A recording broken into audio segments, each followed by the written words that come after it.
So sustainable development, as defined by the World Commission, is development that meets the needs of the present while not compromising the ability of future generations to meet their needs. As I've pointed out, in economics, that's a very simple concept. It means welfare does not decline over time. And that in turn requires managing a portfolio of assets for the economy, which doesn't include just reproducible or fixed capital, but also human capital and now natural capital, which also includes ecosystems as capital. That should be straightforward, right? Well, at this point, I think economists kind of diverge. However, the strong sustainability argument suggests the problem is that not all forms of capital in our portfolio for our economy are equally substitutable for each other. In particular, some forms of natural capital should be kept intact because we have not found a way of substituting for them if we lose or destroy them.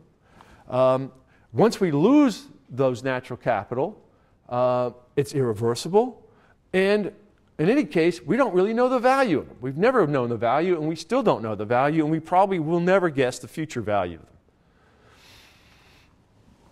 them. So the argument goes is that we can call that form of natural capital as essential natural capital, and we should keep it intact, or as much as possible.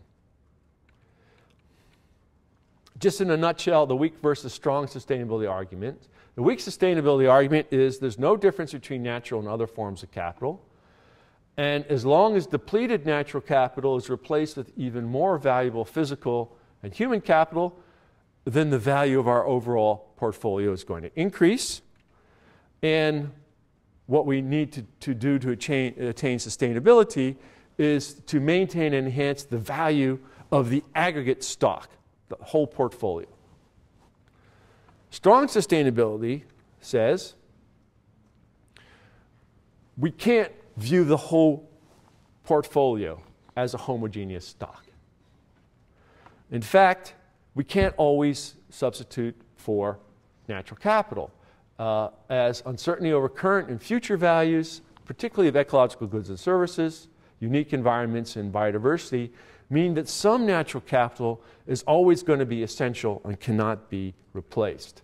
So sustainability requires maintaining and enhancing the value of the aggregate capital stock. That's true, but it will also require preserving some essential natural capital.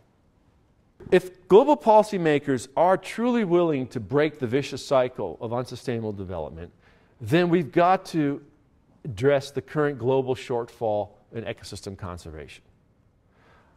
I think many countries could raise the money through their own national means, particularly the more rich and rapidly developing and industrializing countries.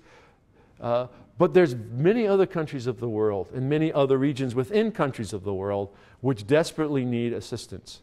And we're talking about global benefits here. Benefits today and in the future. We have to deal with it.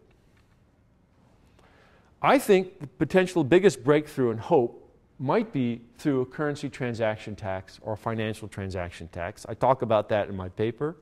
And I actually think, perversely, the time to do it is now, because as Stephanie Griffith-Jones argued, improving the net contribution of the financial sector to the real economy and to the welfare of ordinary people would significantly rehabilitate the financial sector's battered image, which should be a desirable aim of that sector itself.